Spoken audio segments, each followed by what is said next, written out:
नमस्कार। आप सभी का स्वागत है सत्यम एजुकेशन सेंटर के इस YouTube चैनल पे। जैसा कि आप लोगों को मालूम है, हम आप लोगों के लिए लेके आते हैं हर रोज उत्तर प्रदेश पुलिस कांस्टेबल की के लिए हम प्रीवियस ईयर के जो एग्जाम हुए हैं उत्तर प्रदेश पुलिस प्रोन्नति बोर्ड के द्वारा जो क्वेश्चन पूछे गए हैं उन क्वेश्चनों की एक सीरीज चला रहे हैं, जिससे आप लोग की जो है तैयारी काफ़ी पुख्ता हो जाए, काफ़ी मजबूत हो जाए, काफ़ी अच्छी हो जाए। आने वाले exam Uttar Pradesh police assistant operator, head operator, workshop और अदर जो भी एग्जाम उनके द्वारा लिए जा रहे हैं। तो चलिए आज की इस सीरीज में आगे बढ़ते हैं। आज का ये 8वां सीरीज है। अभी तक 7 सीरीज हो चुकी है, 7 सॉल्व पेपर सीरीज हो चुकी है। अगर अभी तक आपने हमारे उस वीडियो को नहीं देखा है तो जो हमारे प्लेलिस्ट में जाइए, वहाँ पे आप उत्तर प्रदेश पुलिस कांस्टेबल के नाम से एक प्लेलिस्ट बना हुआ है। उस प्लेलिस्ट में है सारी वीडियो आपको मिल जाएंगी, 1 से 7 तक की वीडियो, वहाँ से आप उस वीडियो को देख सकते हैं। तो जैसा कि मालूम है आप लोगों को, हम हर रोज आप लोगों से कहते हैं कि आप हमारे इस यूट्यूब चैनल को लाइक शेयर एंड सब्सक्राइब कीजिए। वो तो आप करते ही होंगे, और जिनको जो नहीं करते हैं उनसे रिक्वेस्ट है कि वो कर दें, क्योंकि बहुत मेहनत लगता है आप तक ये वीडियो लेके आने में।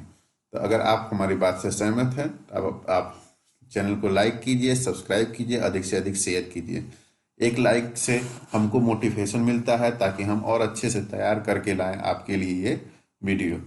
एक लाइक कर देने से आपका कुछ नहीं जाता है, लेकिन हमको उससे मोटिवेशन मिलता है। और भी क्लासेस जो हैं हम सोच रहे हैं आप लोगों के लिए लेके आने के लिए।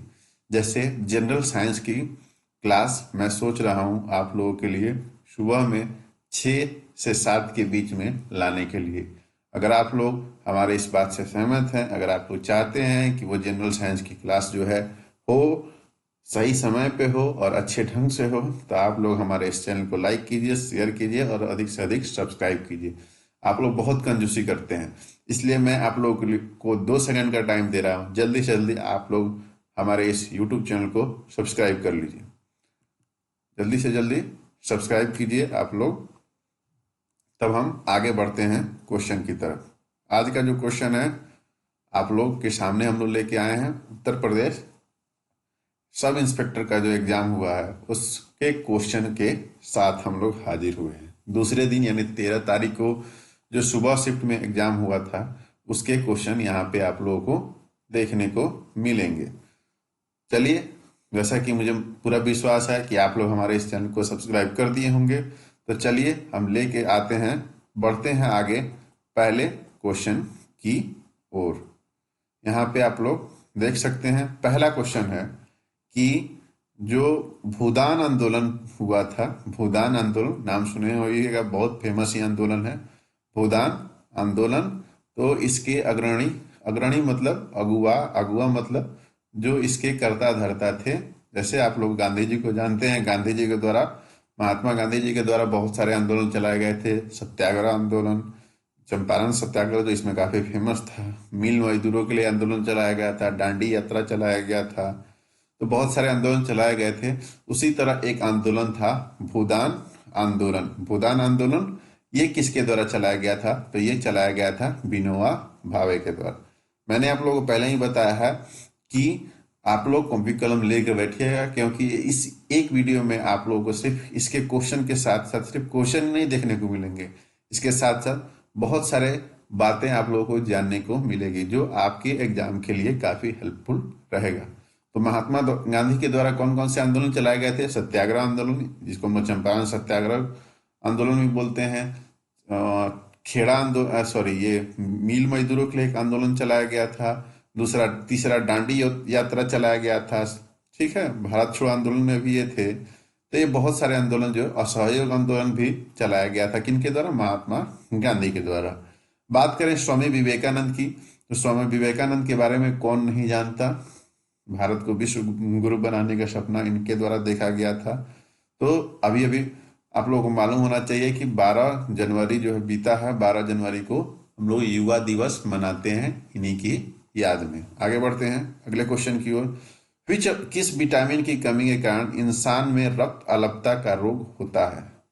यानी कि खून की कमी किस विटामिन के कारण होता है, तो वो विटामिन है कौन सी, विटामिन B12 जो है ये है आपकी, इसी के कारण होता है क्या, अनीमिया रोग या रक्त अल्पता रोग, रक्त अल्पता रोग या एनीमिया, जिसको हम लोग खून की कमी भी बोलते हैं, जो अधिकतर महिलाओं में ज्यादा देखने को मिलती है। ठीक है, अगले क्वेश्चन की ओर बढ़ेंगे।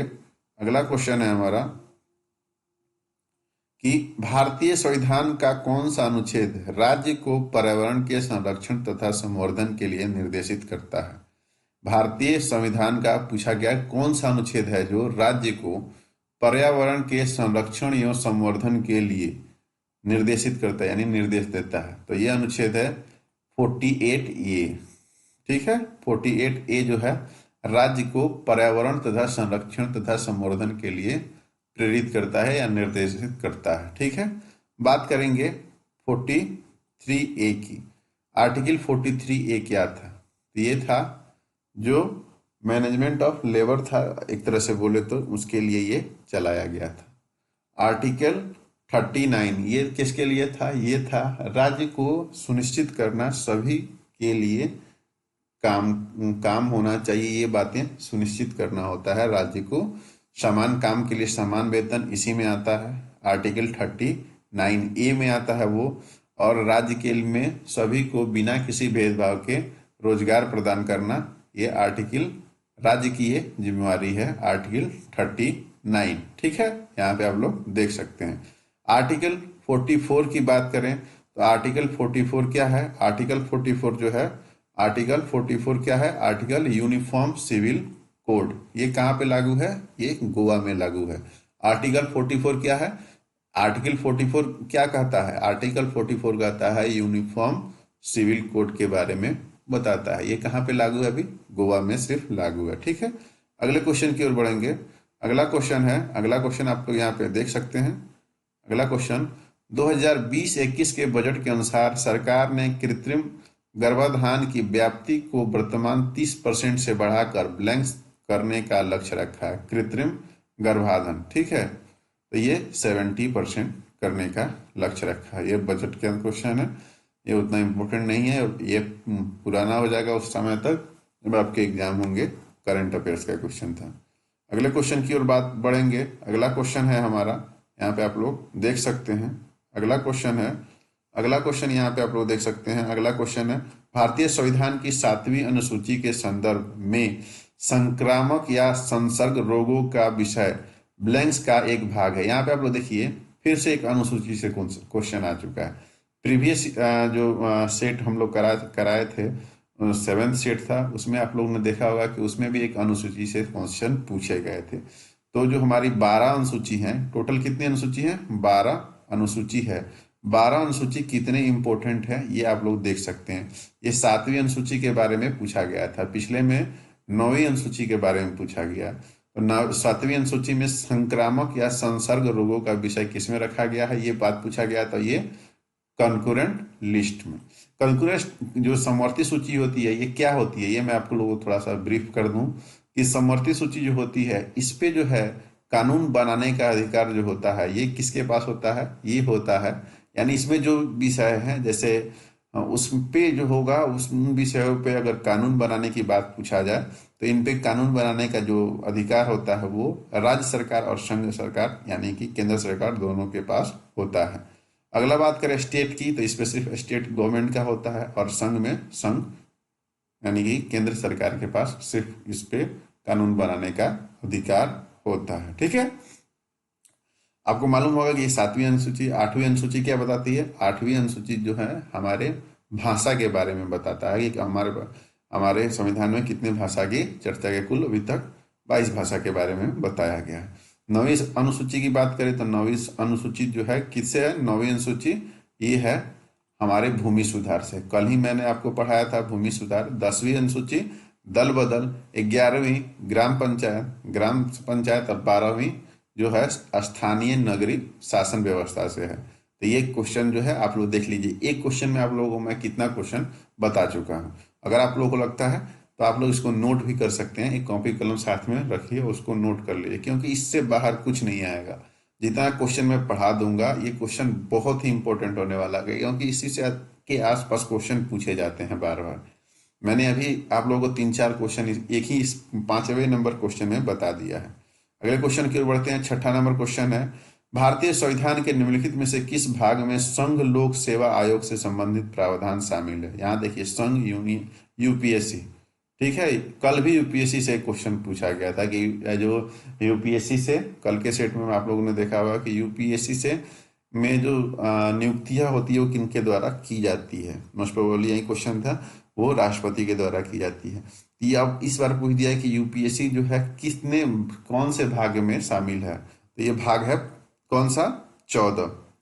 अगर बात करें भाग 2 की, तो भाग 2 क्या होगा? भाग 2 जो है, भाग 2 किसके लिए है? भाग 2 नागरिकता से संबंधित रखता है। भाग 18 ये इमरजेंसी से, ठीक है। और भाग 7 क्या है? भाग 7 आप लोग कमेंट करके बताइए हमको भाग 7 के बारे में कि भाग 7 क्या है, ठीक है। तो अगर ये है, मैं बता भी देता हूँ, प्राण और देही की स्वतंत्रता के बारे में बताता है। आप लोग भी आप कमेंट करके बता सकते हैं और सारे भाग के बारे में। ये थे इम्पोर्टेंट भाग। अगर संविधान की बात करें तो संविधान में कुल कितनी अनुसूची है? 12 अनुसूची है। भाग्य की बात करें तो कुल कितने भाग हैं? 22 भाग हैं। और अनुच्छेद कितने हैं? 395, कितने? 395, ठीक है। और 12 अनुसूची और 22 भाग हैं, कितने? 22 भाग हैं, ये देख लीजिए आप लोग। 395 अनुच्छेद, टोटल 12 अनुसूची और 22 भाग हैं हमारे भारतीय संविधान में, कॉन्स्टिट्यूशन में, ठीक है। अगले क्वेश्चन की ओर बढ़ेंगे। द इनकम टैक्स, यहाँ पे आप लोग देख सकते हैं, the income tax is income tax क्या है? आयकर एक क्या है? प्रोफेशनल टैक्स है, डायरेक्ट टैक्स है, या सर्विस टैक्स है, या इनडायरेक्ट टैक्स है? तो ये डायरेक्ट टैक्स होता है, यानी जो व्यक्ति अर्न करता है उसी को ये चुकता करना पड़ता है। इनडायरेक्ट टैक्स में क्या हो जाएगा? जो भी हम कोई वस्तु खरीदते हैं उस पर लगने वाला टैक्स जो होता है वो हमारा इनडायरेक्ट टैक्स कहलाता है, ठीक है। अगले क्वेश्चन की ओर बढ़ते हैं। A nibble consist of how many bits, यानी कि एक निबल कितने बिट्स के होते हैं? तो ये 4 बिट्स के होते हैं। कितने? 4 बिट्स के, ठीक है। और कितने बिट जो होते हैं 1 बाइट के बराबर होते हैं? ये आप लोग बताइए, मुझे जल्दी कमेंट करके बताइए। मैं पहले भी बता चुका आप लोग को। The prime minister of India is appointed by, देखिए भारत के जो प्रधानमंत्री होते हैं वो चयनित नहीं होते हैं। एक बार मैं ऐसे ही पढ़ा रहा था, एक क्वेश्चन मुझे मिला कि उसमें पूछा गया कि भारत के प्रधानमंत्री होते हैं क्या होते हैं? उसी में लिखा हुआ था नियुक्त होते हैं, चयनित होते हैं, चुने जाते हैं, ठीक है। ऐसे करके 3-4 ऑप्शन दिए गए थे। ये भी क्वेश्चन आप लोग के लिए इंपॉर्टेंट यहाँ से बन सकता है, पूछ सकता है। भारत के प्रधानमंत्री होते हैं, पहला ऑप्शन मिल जाएगा नियुक्त होते हैं, दूसरे में चुने जाते हैं, तीसरे में जनता द्वारा चुने जाते हैं, ऐसे करके दे दिया जाता है। तो भारत के जो प्रधानमंत्री वो जनता के द्वारा नहीं चुने जाते हैं, वो अपॉइंट किए जाते हैं। किसके द्वारा? भारत के राष्ट्रपति के द्वारा नियुक्त किए जाते हैं, ठीक है। जो मेजोरिटी पार्टी होती है उनको, यानी कि जो अभी भारत में जो सरकार बनता है वो 272 सीट पाने वाली जो पार्टी होती है उसी में से किसी एक उसके पार्टी के एक सदस्य को आगे का नेता माना जाता है और उन्हीं उसी को क्या बनाया जाता है? भारत का प्रधानमंत्री। Right to private defence is based on the natural instinct, निजी रक्षा का अधिकार बैलेंस की प्रवृत्ति पर आधारित है। तो किस पे आधारित है? आत्म परीक्षण पे, सेल्फ प्रिजर्वेशन पे, ठीक है। अगले क्वेश्चन की ओर बढ़ते हैं। विच कॉन्स्टिट्यूशनल, यानी कौन सा संवैधानिक संशोधन अधिनियम ने 2 या अधिक राज्यों के लिए एक ही व्यक्ति को राज्यपाल के रूप में नियुक्त करने की सुविधा प्रदान करता है? तो वो कौन सा संवैधानिक संशोधन है? तो वो 7वां संवैधानिक संशोधन है। सबसे पहला संवैधानिक संशोधन कब हुआ था? 1951 में, ठीक है। अगले क्वेश्चन की ओर बढ़ते हैं कि निम्नलिखित में से वाणिज्यिक वाहन अनुज्ञा पत्र के लिए आवेदन करने के लिए कौन सा अनिवार्य है? कौन सा? देखिए, जब भी आप ड्राइविंग लाइसेंस की जो कमर्शियल व्हीकल लाइसेंस है या कोई भी लाइसेंस हो, उसमें मेडिकल सर्टिफिकेट जो होता है वो काफ़ी इम्पोर्टेंट होता है। व्हीकल, कमर्शियल व्हीकल लाइसेंस के लिए जब आप अप्लाई करते हैं तो, ठीक है, ये ज़्यादा इम्पोर्टेंट होता है।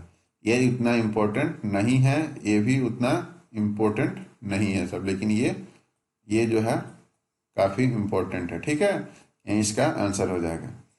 अगला, भारत के जनसंख्या इतिहास में किन दशकों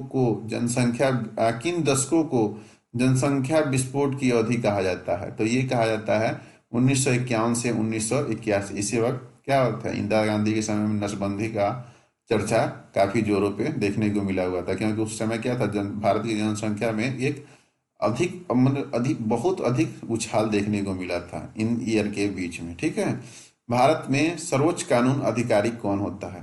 भारत में सर्वोच्च कानून अधिकारी कौन होता है या कौन है? तो ये होते हैं अटॉर्नी जनरल ऑफ इंडिया। इनका अपॉइंटमेंट कौन करता है? ये राष्ट्रपति करते हैं। इनका अपॉइंटमेंट राष्ट्रपति। Chief justice of supreme court, इनका भी अपॉइंटमेंट कौन करता है? राष्ट्रपति करता है। सिविल विजिलेंस कमीशनर, केंद्रीय सतर्कता आयोग, इनका भी नियुक्ति राष्ट्रपति करता है। सोलिसिटर जनरल ऑफ इंडिया, इनका भी जो होता है नियुक्ति कौन करता है? राष्ट्रपति। चारों का राष्ट्रपति ही क्या करता है? नियुक्ति करता है। आप लोग कमेंट करके बताइए कि सोलिसिटर जनरल कौन है, हमारे जो इंडिया के हैं वो कौन है। ये क्वेश्चन इंपॉर्टेंट है, पूछा जा सकता है। आप लोग कमेंट करके बताइए। ब्रिटिश भारत में प्रथम इंपेरियल फॉरेस्ट स्कूल का शुभारंभ कहाँ हुआ था? प्रथम इंपेरियल फॉरेस्ट स्कूल का शुभारंभ पूछा गया है, तो ये देहरादून में हुआ था। कहाँ हुआ था? देहरादून में। ठीक है, आगे बढ़ते हैं। अगला क्वेश्चन है, निम्नलिखित में से किस वर्ष में उत्तर प्रदेश निःशुल्क और अनिवार्य शिक्षा के अधिकार नियम को लागू किया गया था?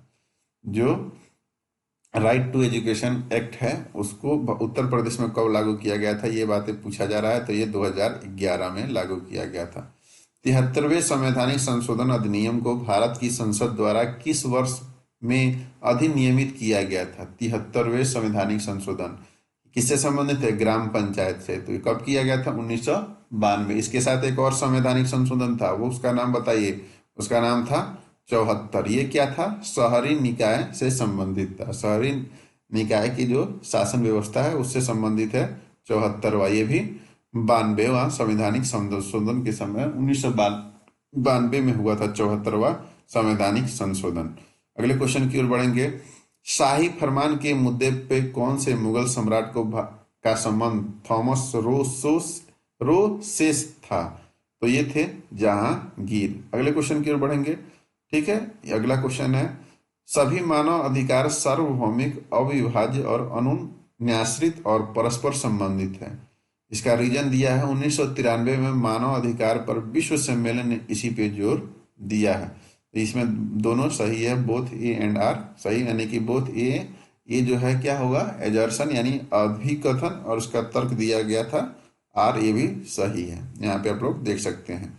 अगला है, दहेज हत्या का अपराध बनाने के लिए महिला की मृत्यु ब्लैंक्स के भीतर किसी भी जलन या शारीरिक चोट या असामान्य परिस्थिति के बजाय अन्य निजी कारणों से होनी चाहिए। तो ये 7 वर्ष, इसका आंसर हो जाएगा। 7 वर्ष के भीतर भी नहीं होना चाहिए। ठीक है, ये क्वेश्चन पूछा गया है। सार्वजनिक दायित्व बीमा अधिनियम वर्ष ब्लैंक्स में लागू किया गया था। पब्लिक लायबिलिटी इंश्योरेंस एक्ट कब बनाया गया था? 1991 में। ठीक है, अगले क्वेश्चन की ओर बढ़ेंगे। राइबोजियम और कुछ नील हरित शैवाल जैसे सूक्ष्म जीव किसके स्थिरीकरण में मदद करता है? तो ये नाइट्रोजन स्थिरीकरण में मदद करते हैं। कौन? राइबोजियम जो होते हैं वो नाइट्रोजन स्थिरीकरण में के लिए जाने जाते हैं। ठीक है, अगला क्वेश्चन है कि सूचना प्रौद्योगिकी अधिनियम के तहत ई गवर्नेंस के कार्यान्वयन के बारे में निम्नलिखित में से कौन सा कथन सत्य है? एक व्यक्ति को ई गवर्नेंस पर जोर देने का अधिकार प्राप्त है। सरकार को ई गवर्नेंस का चयन करने का विवेकाधिकार प्राप्त है। किसी भी ई गवर्नेंस पर जोर देने का अधिकार नहीं है। एक व्यक्ति को ई गवर्नेंस पर जोर देने का अधिकार प्राप्त है, यही गलत हो जाएगा। अधिकार प्राप्त नहीं है, दोनों में से कोई एक ही, दोनों बातें एक ही है, लेकिन इसमें नहीं और है ये बातें हैं। तो ये 2 और 3 जो हो जाएगा सही हो जाएगा। यहाँ पे देखिए 2 और 3 जो है इसका आंसर दिया है। अगला है, संयुक्त राष्ट्र महासभा के अध्यक्ष के पद पर चयनित प्रथम भारतीय व्यक्ति का नाम, यानी कि यूएन में महासभा में अध्यक्ष पद पर चयनित प्रथम भारतीय कौन थी? ये थी मिस श्रीमती विजय लक्ष्मी पंडित। विजय लक्ष्मी पंडित जो थी ये ही थी इसकी। ठीक है, अब देखिए, बात करेंगे जवाहरलाल नेहरू भारत के प्रथम प्रधानमंत्री, डॉक्टर राजेंद्र प्रसाद प्रथम राष्ट्रपति, और जेबी कृपलानी कौन थे? वे 1947 में भारतीय राष्ट्रीय कांग्रेस के अध्यक्ष थे जब भारत आजाद हुआ था। आगे बात करेंगे कानूनी सुक्ति नेसेसिटास पब्लिका मेजर एक्ट एस्ट काम प्राइवेटा का अर्थ होता है, तो ये होता है सार्वजनिक आवश्यकता निजी आवश्यकताओं से अधिक महत्वपूर्ण है। ये उतना इंपॉर्टेंट क्वेश्चन नहीं है, जो इंपॉर्टेंट नहीं होगा मैं उसको बता दूंगा, लेकिन जो इंपॉर्टेंट है वो पढ़ते जाइए। भारत के सर्वोच्च न्यायालय के न्यायाधीश को कार्यवाहक मुख्य न्यायाधीश के रूप में नियुक्त करने का अधिकार किसके पास है? तो ये देख लीजिए, भारत के सर्वोच्च न्यायालय के न्यायाधीश को कार्यवाहक मुख्य न्यायाधीश के रूप में नियुक्त करने का अधिकार, जितना भी ये सब चीजें हैं वो राष्ट्रपति के अंदर में आती हैं। ठीक है, अगले क्वेश्चन की ओर बढ़ेंगे। उत्तर प्रदेश जमींदारी उन्मूलन और भूमि सुधार अधिनियम निम्नलिखित में से किस वर्ष पारित किया गया था? ये पूछा गया है, तो ये 1950 में पारित किया गया था। 13 दिसंबर 1946 को संविधान सभा में ऐतिहासिक उद्देश्य संकल्प को किसने रखा था? तो ये रखा था जवाहरलाल नेहरू ने। किसने रखा था? जवाहरलाल नेहरू ने। प्राकृतिक स्थलीय पारिस्थितिकी तंत्र का उदाहरण निम्नलिखित में से कौन सा है? तो ये है ग्रास लैंड। इसका उदाहरण क्या हो जाएगा? Grass land. अगला क्वेश्चन, संयुक्त राष्ट्र के संधारणीय विकास लक्ष्य ने किस वर्ष तक सभी प्रकार की गरीबी को समाप्त करने का प्रस्ताव दिया था? तो ये 2030 यहाँ इसका आंसर हो जाएगा। संयुक्त राष्ट्र के संधारणीय विकास लक्ष्य ने किस वर्ष सभी प्रकार की गरीबी को समाप्त करने का लक्ष्य दिया था? तो ये 1930। अगर अभी तक भी आपने हमारे इस YouTube चैनल को सब्सक्राइब नहीं किया है तो सब्सक्राइब कर लीजिए और बेल आइकन को दबा लीजिए, क्योंकि आपकी कोई भी नोटिफिकेशन उससे मिस नहीं होगी। आप लोग को मैं बता दूं कि कल सुबह से यहाँ हमारे इस YouTube चैनल पे जो जनरल साइंस के क्वेश्चन है उसको भी देखने को मिलेगा। सुबह में 8 बजे से पहले हर रोज आपको देखने को मिलेगा। उससे भी आपकी तैयारी, जनरल साइंस की भी तैयारी आपकी हो जाएगी। आगे बात करते हैं, भारतीय संविधान का कौन सा अनुच्छेद दोहरी परिसंकट के विरुद्ध सुरक्षा प्रदान करता है? दोहरी परिसंकट के विरुद्ध सुरक्षा प्रदान करता है। ठीक है, तो ये है आर्टिकल 20। कितना नंबर? आर्टिकल 20। राइट टू इक्वालिटी अनुच्छेद आर्टिकल यानी अनुच्छेद 14। ठीक है, आप लोग देख सकते हैं। भारत के मुख्य निर्वाचन आयुक्त की नियुक्ति कौन करता है? जो मुख्य निर्वाचन आयुक्त, जितनी भी ये सब सेंट्रल लेवल पे जो नियुक्ति होती है वो अधिकतर नियुक्ति किसके द्वारा की जाती है? राष्ट्रपति के द्वारा की जाती है। भारत में निर्यात आयात बैंक की स्थापना कब की गई थी? तो ये की गई थी 1982। इसको एक्जिम यहाँ पे देखिए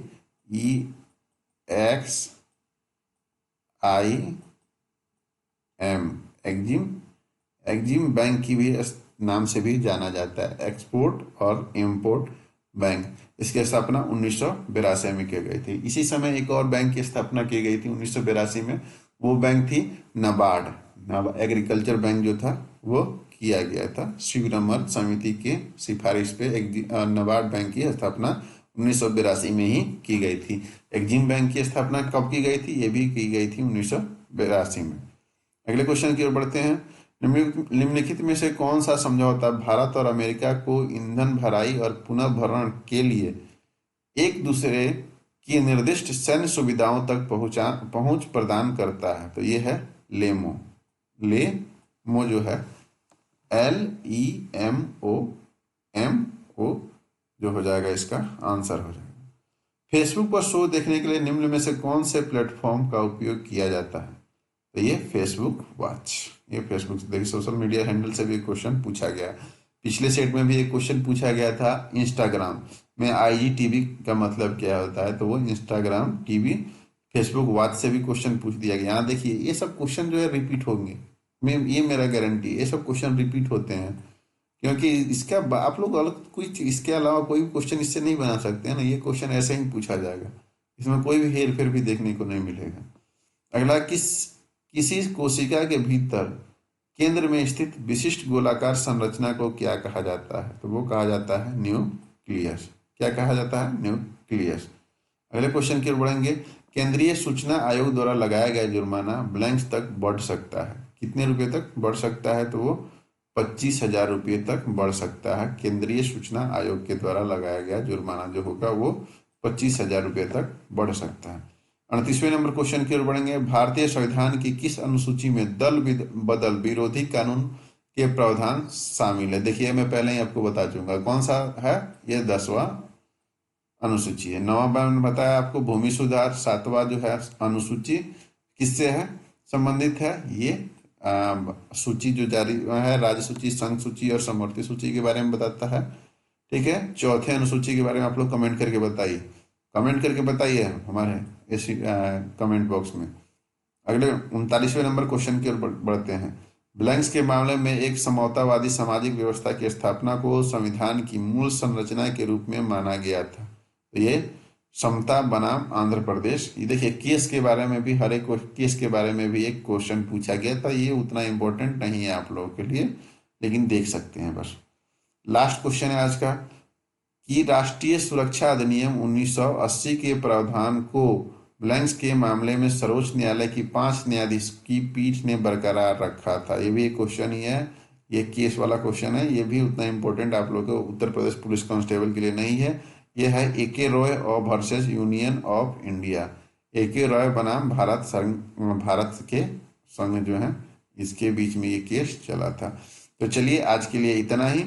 फिर मिलेंगे कल इसी समय इसी टाइम में अगले वीडियो में। ठीक है। तो तब तक आप हमारे इस वीडियो को देखिए, लाइक कीजिए और सब्सक्राइब कीजिए। चलिए, आज के लिए इतना ही। थैंक्स। अगर अभी तक आपने हमारे इस यूट्यूब चैनल को सब्सक्राइब नहीं किया है तो सब्सक्राइब कर लीजिए। अगर आप चाहते हैं कि आपको ये नोटिफिकेशन मिलता रहे तो बेल आइकन भी दबा लीजिए। अगर आप चाहते हैं कि सबसे पहले आप तक ये इन्फॉर्मेशन पहुंचे तो आप हमारे जो टेलीग्राम चैनल है सत्यम एजुकेशन सेंटर, वहाँ से जाके ज्वाइन कर लीजिए, ताकि इसका जो पीडीएफ है मैं लास्ट में एक ही साथ दूंगा। सारे जीके जीएस के जो पीडीएफ मैं पढ़ा रहा हूँ, इसके जो पीडीएफ है एक साथ, सिर्फ जीके जीएस के क्वेश्चन के एक साथ आपको पीडीएफ मिल जाएगा। ये वीडियो देखने के बाद जब आप उस वीडियो को पढ़ लीजिएगा तो आपके दिमाग में ये सारे क्वेश्चन जो है सेट हो जाएंगे। ये मेरी गारंटी है। बहुत सारे क्वेश्चन तब तक आपके तैयार हो जाएंगे। तो चलिए, आज के लिए इतना ही। थैंक्स। मिलेंगे कल फिर इसी समय एक नए वीडियो के साथ। धन्यवाद।